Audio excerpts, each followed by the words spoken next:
మనకి 29 మార్చి 2025 సంవత్సరం నుంచి మనకి షష్టగ్రహ కూటమి వస్తుంది. ఆ రోజే మనకి అమావాస్య, తర్వాత సూర్యగ్రహణం ఇలాంటివన్నీ కూడా జరుగుతుంది. అయితే ఆ మర్నాడే ఉగాది. ఇప్పుడు అందరూ కూడా షష్టగ్రహ కూటమి వల్ల అన్ని ప్రమాదాలు వస్తున్నాయి. అంతా కూడా అన్ని రాజుల వరకు బ్యాడ్ జరిగిపోతుంది. ఇంకా భయపెట్టేస్తున్నారు అనమాట. మరి ఈ భూకంపాలు ఇవన్నీ పక్కన పెడితే అసలు ఏ ఏ రాశుల వారందరికీ కూడా అసలైనటువంటి రోగము రుగ్మత అనేటటువంటిది ఒకటి ఉంది. అదే అక్రమ సంబంధాల రుగ్మత. అదొక రోగం. అది ఇప్పుడు ఎవరికైనా సరే ఈ యొక్క క్రమబద్ధమైనటువంటి లీగల్లీ మ్యారీడ్ గా ఉన్నటువంటి వాళ్ళంతా కూడా ఒక పద్ధతి, ఒక పాడు అనేటటువంటిది ఉంటుంది. ఇక భర్త హెరాస్మెంట్ వల్ల, అత్తగారుల హెరాస్మెంట్ వల్ల, భర్త సరిగ్గా పట్టించుకోకపోవడం వల్ల, ఆదాయాలు లేకపోవడం వల్ల చాణక్యుడు చెప్పాడు అనమాట, అక్రమ సంబంధాలు ఏ స్త్రీ ఎలా పెట్టుకుంటుంది అని, ఏ పురుషుడు ఎలా పెట్టుకుంటాడు అని.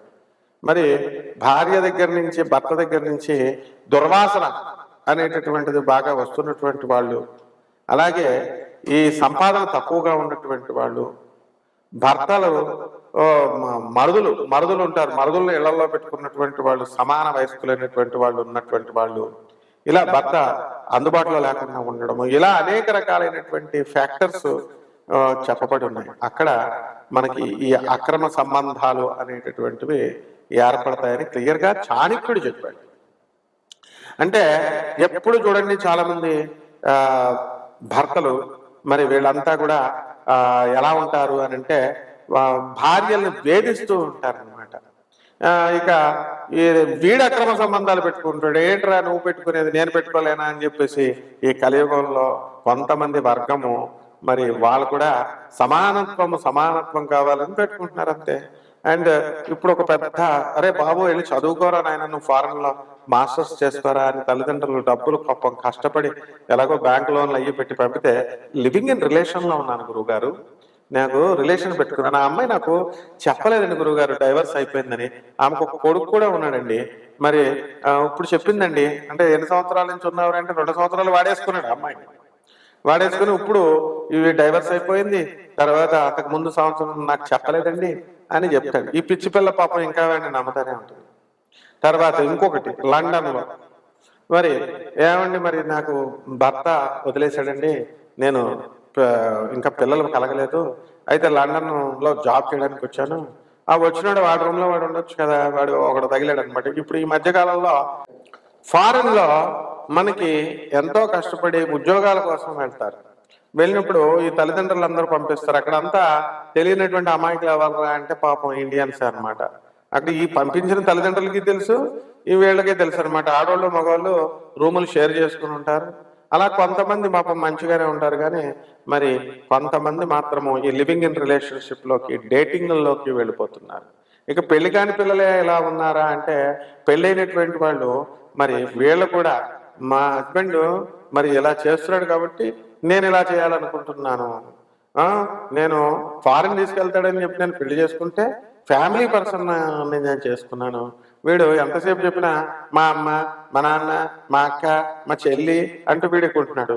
ఓల్డ్ ఆలోచనలు, 7 సంవత్సరాల డిఫరెన్స్ ఉంటే మొగుడికి దానికి ఓల్డ్ ఆలోచనలు అన్నమాట. ఈ విధంగా నా సమాన వయస్సులో ఉన్నటువంటి వాళ్ళతో నేను మాట్లాడుకుంటాను, అలాగే నా సమానమైనటువంటి ఏజ్ వాళ్ళతో ఆ థింకింగ్ చాలా బాగుంటుంది. జోగి రాసుకుంటే బూడిద రాలుతుందని, ఈడు ఇన్ఎక్స్పీరియన్స్డ్ గాడు, ఈమె ఇన్ఎక్స్పీరియన్స్డ్ అనమాట. ఈ ఇన్ఎక్స్పీరియన్స్ గాళ్ళు ఇద్దరు కలిసి తిరుగుతారనమాట. భర్త చెప్పే మాటలు మాత్రం వీళ్ళకి ఎక్కదు. భర్త చక్కగా మంచి చెప్తుంటే వాడు ఓల్డ్ ఆలోచనలు. ఎక్స్పీరియన్స్ అనేటటువంటిది, లర్న్డ్ ఎడ్యుకేషన్ అనేటటువంటిది ఉండే వాళ్ళు చేసేటటువంటి పరిపాలనకి, వాళ్ళు చేసేటటువంటి పనులకి, మిగతా మామూలు వాళ్ళకి చాలా తేడా ఉంటుంది. ఈ విధంగా అనేక కారణాల వల్ల ఈ అక్రమ సంబంధాలు అనేటటువంటివి ఏర్పడిపోతున్నాయి. ఇది కలియుగం. ఇక మన పోతులూరు వీరబ్రహ్మేంద్ర స్వామి వారి జగద్గురువులు చెప్పారు, వచ్చేసింది ఇది కామ యుగం, ఇది అయిపోయింది. మొత్తం రాహు పరిపాలిస్తున్నాడు, కన్ఫ్యూజన్స్ లోకి, ఇన్ఫాక్చుయేషన్ లోకి వెళ్ళిపోతున్నారు. చదువుకోండిరా బాబు అంటే ప్రేమ, ఉద్యోగాలు చేయండి రా బాబు అంటే లివింగ్ ఇన్ రిలేషన్స్ పెట్టేసుకోవడాలు. అండ్ ఇది ఆనాటి కాలం నుంచి ఉంది. ఇప్పుడు మీడియాలు మనకి యూట్యూబ్లు మహిమ అని మరి ఇవన్నిటి వల్ల మనకి ఇప్పుడు కొన్ని తెలుస్తున్నాయి అనమాట. 0.00001% తెలుస్తున్నాయి. అంటే ఇంకా ఎన్ని ఉన్నాయి మనం అనేటటువంటిది జాగ్రత్తగా చూసుకోవాల్సిన అవసరం ఉంది. ఇది వరకు పెళ్లి అంటే ఒక పెళ్లి, ఇప్పుడు ఎలా ఉందంటే నేను డైవర్స్ ఇచ్చానని మళ్ళీ రెండో పెళ్లి, వాడికి ఇచ్చేసి డైవర్స్ మూడో పెళ్లి, కొన్ని మొగుడు చచ్చిపోయేదో కర్మన జరిగిందంటే ఒక అర్థం పర్థం ఉంది రెండో పెళ్లి చేసుకున్నానంటే. కాబట్టి ఇలాగా ఇవన్నీ కూడా ఎందుకు జరుగుతున్నాయి అని అంటే కామయుగం. మరి కామాతురాణా లజ్జా భయం, సిగ్గు శరం ఉండదన్నమాట. దరిద్రులు మగాళ్ళు లేరు, ఆడవాళ్ళు లేరు, ఒక కేటగిరీ ఆఫ్ ప్రజలు ఉంటారు. శంకిని పద్మిని ఇలా ఉంటారు కదా, అందరూ చేయరు, ఎక్కడో కొంత పర్సెంట్ ఉంటారు అనమాట. వీళ్ళ కామం కోసం ఏదైనా చేస్తారు. బిడ్డలు చంపేసిన వాళ్ళు ఉన్నారు కామం కోసం, ప్రియుడి కోసం. ప్రియుడితో కలిపేసి మడల చేయించేసిన పెళ్ళం, వీడు ఏకంగా కైమా కింద కొట్టేసేసి మూటల్లో దాచేసిన వాళ్ళు మరి మగవాళ్ళు కూడా ఉన్నారు, భార్యని. ఇవన్నీ ఎందువలన వస్తున్నాయి అని అంటే కేవలము గ్రహ సంపుటి వల్ల వస్తుంది. ఇది అష్టగ్రహ కూటం వల్ల వచ్చింది. ఇప్పుడు జరుగుతున్నాయి 12 రాశుల మీద ఎఫెక్ట్ పడబోతున్నాయి. ఇది చెప్పగలిగే మొనగాడు ఉన్నాడా? మన పంతుళ్ళంతా ఏమంటే అక్రమ సంబంధం అండి, అక్రమ సంబంధం ఎలా చెప్తారండి బాబు? అసలు అక్రమ సంబంధం గురించి చెప్పాలంటే నేను భయమేస్తుందండి. మీరు చెప్పేవన్నీ నిజాలే, కానీ ఎలాగా మరి చూడాలంటే చాలా అభ్యంతరకరంగా ఉన్నాయండి బాబు. అవి కొంచెం ఎఫెక్ట్గా కొంచెం సిగ్గుపడుతున్నట్టుగా ఉందండి. అరే బాబు ఎక్కడున్నావురా నాయన పంతులు, ఇప్పుడు కాలం కామయుగంలో ఉన్నవరా నాయన, ఏం తెలియనట్టు యాక్టింగ్లు చేయకు. మొత్తం అందరికీ తెలుసు. అసలు ఈ యొక్క పిల్లలు కూడా అడ్వాన్స్ అయిపోయారు. యాప్స్ ఉన్నాయి, ఇవి ఉన్నాయి, అవి ఉన్నాయి, వీడియోలు. దేశం అసలు ఈ యొక్క సెక్స్ ఎడ్యుకేషనే పెట్టాలరా బాబు నాయన. ఇలాంటి అక్రమ సంబంధాలన్నీ కూడా అణిచివేయడానికి, ఐరన్ లెక్కతో తొక్కేయడానికి ఈ సెక్స్ ఎడ్యుకేషన్ అనేటటువంటిది ఒక పార్ట్ ఆఫ్ ఎడ్యుకేషన్ గా పెట్టాలని మేధావులు అడుగుతుంటే నువ్వేమో అయ్యో ఏదైనా సిగ్గుపడిపోతున్నట్టు కొన్ని సమాజాన్ని మార్చున్నారు. ఇవి ఎందుకు చెప్పట్లేదు మీరు? అష్టగ్రహ కూటాలు, షష్టగ్రహ కూటాలు, సప్తమ గ్రహ కూటాలు వచ్చినప్పుడు ఉత్పాదాలు చెప్పేస్తున్నారు, భయపెట్టేస్తున్నారు జనాలు. ఇదని అదే.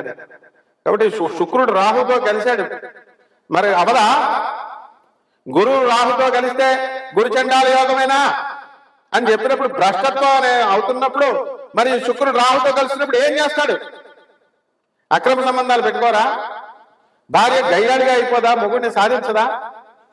కలత్రకారకుడు రాహుతో చండాలత్వం పెట్టినప్పుడు వీడు పెళ్లి చూపులు ఒకటి చూసుకుని పెళ్లిపేటల మీద వాడికి ఓకే చెప్పేసి పెళ్లిపేటల మీద ఇంకొకరితో లేచిపోయినటువంటి సందర్భాలు లేవా? ఆడపిల్లలైనా మగపిల్లలైనా పిల్లలు తల్లితో లేచిపోయిన వాళ్ళు ఉన్నారు. మొత్తం మన పోలీస్ స్టేషన్ లో కేసులు కనుక చూసుకుంటే. Why are you not educating the public? ఎందుకు మరి భయోత్పాతాలు ఎలా జరిగిపోతాయి, ఆ రాశులు జరిగిపోతాయి, నువ్వు వచ్చి ఆపుతావా పంతులు గారు? కాబట్టి ఈ విధంగా మనకి ఇవన్నీ జరగడానికి కారణం ఏంటంటే గ్రహ సంపుటి. షష్టగ్రహ కూటమి ఏం జరుగుతున్నాయండి మనకి? బుధ, శుక్ర, రాహు, తర్వాత శని అండ్ రవి, ఇవ్వండి ఒక మీన రాశిలోకి వస్తుంది. ఇక ఈ యొక్క బుధుడు వచ్చేసరికి మనకి, కేతు వచ్చేసరికి కన్యా రాశిలో ఉన్నాడండి. కన్యా రాశి నుంచి సింహరాశిలోకి వెళ్ళిపోయాడండి. ఓకే, మార్చ్ 29కి ఇంకా ఏం జరగలేదు కాబట్టి 6 గ్రహాలు మనకి అన్ని కూడా అక్కడ ఉన్నప్పుడు 5 గ్రహాలు బుధ, శుక్ర, రాహు, తర్వాత శని, రవి గ్రహాలు మీనరాశిలోను, మరి కేతు ఒక్కడే ఈ యొక్క కన్యా రాశిలో ఉండడం, ఒకే యాక్సెస్ లోకి 6 ప్లానెట్స్ రావడం, ఒకే అలైన్మెంట్ కలిగి ఉండడం వల్ల షష్టగ్రహ కూటంగా అనేకమైనటువంటి ఉత్పాతాలు తీసుకొస్తున్నాయని మనకు తెలుసు. మరి ఈ రాశి వారి కేవలం ఒక రాశికే అప్లై అవుతుందా అంటే, ఏ రాశిలో వీళ్ళు మా ఛానల్ ఓనర్ గారు ఇచ్చాడనమాట, దత్తు గారు.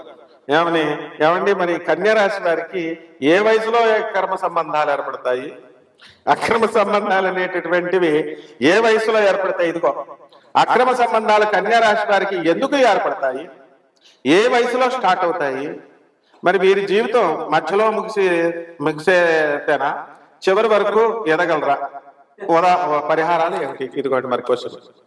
మరి అడిగినప్పుడు మరి చానవాళ్ళ గారిని అడిగినప్పుడు మరి పండితులు చెప్పాలి కదండి. మరి మిగతా పండితులు కూడా చెప్పాలి కదా. మంచే కదా మనం చెప్తున్నాం. అక్రమ సంబంధాలు పెట్టుకోమని మనం చెప్తున్నాం అండి. అక్రమ సంబంధాలు ఉన్న వాళ్ళు పెట్టుకోకండి రా నాయన, సొసైటీ చేసుకొని చచ్చిపోతారని చెప్తున్నాం. అక్రమ సంబంధాల వల్ల ఈ యొక్క కుటుంబ వ్యవస్థలు నాశనం అయిపోతాయని చెప్తున్నాం. అక్రమ సంబంధాల వలన మీ పిల్లల జీవితాలు భగ్నమైపోతాయని చెప్తున్నాం. యథా రాజా తథా ప్రజ. మీరు తల్లిదండ్రులు మీరే కుటుంబ పెద్దలు మీరే అలా చేస్తే చిన్న పిల్లలు పాపం వాళ్ళు ఇమిటేట్ చేయడానికి వాళ్ళు అలా అదే దారిలో వెళ్తారు. ఆవు ఆవు చేనులో మేస్తే దూడ ఒడ్డును మేస్తుందా చెప్పండి. మరి ఇవన్నీ కూడా ఉంటాయి. కాబట్టి మనం ఏం చేయాలంటే నాయన ఈ 12 రాశుల వారికి కేవలం కన్యా రాశి వారికే కాదండి బాబు చాన్వానర్ గారు, మొత్తం 12 రాశుల వారికి కూడా ఈ అక్రమ సంబంధాలు అనేటటువంటిది ఏర్పడడానికి ఒక్కొక్క దశలో ఉంటుంది. Hormones imbalance. వయసు వచ్చిన తర్వాత ఉరకల వేస్తా ఉంటది కామం, ఆడపిల్లలకైనా మగపిల్లలకైనా. ఆ కామాన్ని కంట్రోల్ చేసుకున్నటువంటి వాడే సక్సెస్ అవుతాడు లైఫ్ లో. అలా కాకుండా మరి ఈ యొక్క లైఫ్ లో మనము దెబ్బతిన్నట్లయితే, తప్పటడుగులు వేసినట్లయితే, అందుకే 16 ఏళ్ల వయసు సినిమా తీశారు శ్రీదేవి తర్వాత ఈ యొక్క చంద్రమోహన్తో. ఆ విధంగా తర్వాత ఈ మాఘమాసం వచ్చేసిందని చెప్పేసి ముందే కూసింది కోయిల అని చెప్పేసి వసంత మాసం వచ్చిందని కోసిందని చెప్పి పాటలు వింటున్నాం. సో 12 రాశుల వారందరికీ కూడా ఈ అక్రమ సంబంధాలు ఎప్పుడు ఏ వయసులో ఏర్పడతాయి, ఎందువల్ల ఏర్పడతాయి? ఈ షష్టగ్రహ కూటం వల్ల చాలా ఇబ్బంది అనమాట. ఇదంతా కూడా 12 రాశుల వారి మీద ఎఫెక్ట్ ఉంది. ఆ రాహుని మనం కంట్రోల్ చేసుకోవాలి. ఏం చేస్తున్నారు కంట్రోల్ అవుతాడు వాడు. అసలే ఇప్పుడు ఉన్నటువంటి కంప్యూటర్ల వల్ల ఫోన్లు వచ్చినాయి కదండి. జేబులో పెట్టుకుంటే, షర్ట్ జేబులో పెట్టుకుంటే నీ హార్ట్ పని చేయదంటారు, హార్ట్ ఫెయిల్యూర్, హార్ట్ అటాక్లు అంటారు. కొన్ని ప్యాంట్ జేబులో పెట్టుకుంటే నీకు అంగస్తంభనం జరగదు, నీకు నీ లింగం పురుషలింగం పనిచేయదు అంటున్నారు. సో ఎక్కడ పెట్టుకోవాలి మరి? సో ఈ విధంగా మనకు ఉన్నప్పుడు మనకి అందరు కూడా పంతులు గారు లేటెస్ట్ స్టైల్ వేసుకుంటున్నారు చూసారా, బ్యాగ్ ఇలా క్యాష్ కలెక్షన్ అనమాట. ఎప్పటికీ హైయెస్ట్ కలెక్షన్ ఎవరికి అంటే పంతులు గారికి అనమాట. ఇప్పుడు అందులో గానగాపురం పంతులు గారికి గొళ్ళల్లో ఉన్నాయి చూసారు, బ్యాగ్ వేసుకొని అన్నదానం చేస్తామండి వేసేయండి అంటే. దర్శనానికి మనం రెండోసారి కష్టపడి లైన్ లో వెళ్ళామనుకో, ఎందుకు వచ్చావు నువ్వు దుబారాబాద్ మతావనా అనా జా దోసరాబాద్ అంటాడు వాడు సొమ్మెదో పోయినట్టు. ఒరే గుళ్ళో డబ్బులు అయిపోయినరా మొత్తం వీళ్ళందరికి పంతులందరికీ బుద్ధి వచ్చేద్దని మనం చెప్పేవాడు, నువ్వేం హిందువయ్యా నువ్వేం గురువయ్యా గుళ్ళకి వెళ్ళొద్దంటాడు. రెండోసారి దర్శనం చేసుకొని ఎవరు దర్శనం కోసం మనం చక్కగా గానగాపురం ఒక ఎగ్జాంపుల్ గా చెప్తున్నాను. అక్కడ పౌర్ణమి రోజున వెళ్ళమని జ్యోతిష్కులు చెప్తారు, వీళ్ళంతా ఫ్రాడ్ గాళ్ళంతా. పౌర్ణమి తప్ప మిగతా రోజుల్లో వెళ్తే దత్తాత్రేయుడు ఎవడా? తర్వాత వెళ్ళమంటే పొడవమని వెళ్తారు. అక్కడ ఆశ్రమాల పేరుతో మళ్ళీ పెద్ద పెద్ద స్వామీజీలు అనమాట, వాళ్ళందరేమో డబల్ రేట్లు పెంచేస్తారు. పౌర్ణమి అండి డబల్ రేట్ ఇక్కడ అని. ప్రజలంతా పాప ఆడవాళ్ళు ముసలోళ్ళు ఏదో ఈ పండితులు మహాపండితులు ఒక్కడ 5వ క్లాస్ చదివినాడు ఉన్నాడు. ఈ పంతులు చెప్పేటటువంటి వాళ్ళు ఈ పౌర్ణమి పొండ అనేవాళ్ళు, అరటిపళ్ళు అమ్మేవాళ్ళు, కూరగాయలు అమ్మేవాళ్ళు, ఎవడిష్టం వచ్చినట్టు వాడే. 10th క్లాస్ ఫెయిల్ అయిన ప్రతి ఒక్కడు జ్యోతిష్కుడు, ఇంటర్ ఫెయిల్ అయిపోయినటువంటి ప్రతి ఒక్కడు టీచర్ అని చెప్పి మా గురుగారు CBIT professor, mechanical engineering professor Suryanarayana గారు అంటుంటే నేను ఏదో అనుకున్నాను, ఇప్పుడు కళ్ళతో చూస్తున్నాను నేను. కాబట్టి తప్పునైనా ఈ యొక్క ఆశ్రమాలేమో డబల్ రెంట్లు అంటాయి, డబల్ ఆశ్రమాలు పేర్లేమో ఆశ్రమాలు, ఏమో లాడ్జింగ్ లాగా వ్యాపారాలు. అక్కడ ఈ భక్తులు వెళ్తారు, ఈ భక్తులకి వెళ్ళగానే అన్నదానం, గణగాపురం దత్తాత్రేయుడు స్వామికి అన్నదానం అని వీళ్ళు బ్యాగులు వేసుకుని తిరుగుతారు. ఆ బ్యాగులు అనమాట, బ్యాగులు మెయింటైన్ చేస్తారు. వాళ్ళు మాత్రం చూడండి ఒక్కొక్కడు ఎంతెంత లావు ఉంటారో, ఒక్కొక్కళ్ళు చక్కగా నెయ్యి పెరుగు అన్ని వేసుకొని తింటారు కదా. రెండోసారి దర్శనంకి వెళ్తే నీకేంటయ్యా, వాడు లైన్ లో కూర్చొని చక్కగా వస్తే నీదా గుడి నీదా అని చెప్పడమాట. ఇలాంటి ప్రశ్నలు అడగాలి. ఒకడేమో రామేశ్వరంలో రాముల వారికి కట్టలేదు అంటాడు. మరి శాస్త్రాలన్నీ ఏం చెప్పిన, రాముడు అంటే ఒక వ్యక్తిగా రాముడు మాంసం తిన్నాడు అంటాడు ఇంకొకడు. ఇవన్నీ ఏంటి, ఇవన్నీ నాన్ సెన్స్ అంతా చెప్తారు. ఇదంతా కలియుగ ప్రభావం, అందులో ఒక భాగమే ఈ అక్రమ సంబంధాలు. వీళ్ళంతా వీటి గురించి మాట్లాడాలన్నమాట. కాబట్టి 12 జ్యోతిర్లింగాలకి ఏ ఏ దశల్లో ఎలా ఇవి బాధిస్తాయో మనం చెప్పుకుందాం. మకర రాశి, ఈ మకర రాశి వారందరికీ కూడా మనకి షష్టగ్రహ కూటమి వచ్చింది కదండి. దానివల్ల అసలే వీళ్ళు భార్యాభర్తల మధ్య కొట్లాటలు జరుగుతున్నాయి, ఫైటింగ్లు జరుగుతున్నాయి, కాపరాలు చేసుకోవట్లేదు, కోర్టులు వేసుకుంటున్నారు, పెళ్ళం గుడ్డుదని మొగుడు నడ్డోడని, ఈ విధంగా కోర్టుల్లో కొట్లాటలు భారీ లెవెల్లో జరుగుతున్నాయి. ఆనరబుల్ జడ్జెస్ పాపం వెళ్ళేదో కలవాలి అని మంచి ఉద్దేశంతో, పోలీస్ ఆఫీసర్లు మంచి ఉద్దేశంతో కలవాలని చెప్పిన, పెద్ద మనుషులు చెప్పిన, లర్న్డ్ కౌన్సిల్స్ లాయర్లు పాపం వాళ్ళు చెప్పినా సరే వాళ్ళ మాట వింటలేదు వీళ్ళు. వీడికి ఒక టికానా లేదు, వీడు గుడ్డమ్మాయిని పెళ్లి చేసుకుని నాకు పుట్టే బిడ్డగా కూడా గుడ్డోడు పుడతాడని గ్యారంటీ ఏంటి, పుట్టడానికి గ్యారంటీ ఏంటి అంటాడు. అసలు పెళ్ళైన వాళ్ళకి పిల్లలు పుడుతున్నారా? యూజ్లెస్ ఫెలో, సగం మందికి పుట్టరు. ఇంపార్టెంట్ వాళ్ళు అందరూ తయారయ్యారు. అండ్ ఎరెక్టైల్ డిస్ఫంక్షన్ తో బాధపడుతున్నటువంటి వాళ్ళంతా ఉన్నారు. అండ్ సెకండ్ సెటప్లు తెల్లగా ఉన్నారని 100 మందిని, నల్లగా ఉన్నారని వదిలేయడాలు, తెల్లగా ఉన్నారని వెనకాల వెళ్ళిపోవడం చిత్తకత్త కుక్కల్లాగా వెళ్ళేటటువంటి వీళ్ళు మాత్రమే కోర్టుల్లో కేసులు వేసుకుంటారు. ఏంటంటే ఈ యొక్క ఆడపిల్లలను పాపం మోసం చేస్తూ. కాబట్టి అంటే ఎక్కడో జెన్యున్ క్యాండిడేట్స్ జెన్యున్ కేసు 0.1% ఉంటాయి అనుకోండి. కానీ బట్ ఎక్కువ మెజారిటీ ఈ విధంగా జరుగుతుంది. అసలు మకర రాశి అంటే ఎవరుకుంటున్నారు మీరు? అసలు సెల్ఫ్ డిసిప్లిన్ మకర రాశి అంటే వండర్ఫుల్ రాశి, వెల్ డిసిప్లిన్. అటువంటి వాళ్ళు మీరు చక్కగా కాపాలు చేసుకోండి అని మీ తల్లిదండ్రులంతా పంపుతుంటే మాస్టర్లకే మాన్యతలు చెప్తారు మీరు. కాబట్టి జాగ్రత్తగా ఈ షష్టగ్రహ కూటమి వచ్చేసింది, చాలా డేంజర్ ఇవన్నీ. అంటే మీకు మకర రాశి వాళ్ళందరికీ కూడా బుధుడు కమ్యూనికేషన్ స్కిల్స్ పోయినాయి. రామ అంటే బూత్ కింద అయిపోద్ది మీకు. శుక్రుడు అత్తగారులతో ఏకంగా చాలా మంది 0.00001% అత్తగారులతో కనెక్షన్లు పెట్టేసుకుంటున్నారు. కాబట్టి ఏమిటిది అంటే మరి మాకు ఒకటి చెప్తున్నాడు నాకు, ఏమంటే మరి పెళ్లి సంబంధం చూసినప్పుడు అత్తగారికి ఎందుకు నచ్చాలండి పిల్లాడు? అత్తగారి సెలక్షన్ ఏంటండి? కూతురు పెళ్లి చేసుకునేది నన్ను కూతురా అత్తగారా అని అంటున్నాడు. ఈ విధంగా అనేక రకాలుగా మొత్తం విశృంఖలంగా తయారైపోయింది అనమాట. అందువల్ల ఇవన్నీ కూడా స్టాప్ చేసేది. ఇవన్నిటికి కారణం ఏంటంటే ఈ యొక్క షష్టగ్రహ కూటమి. నీతులు చెప్పరండి మీకు, ఇలా చూడొద్దు నాయన, ఇలా ఉండండి నాయన అని చెప్పరు.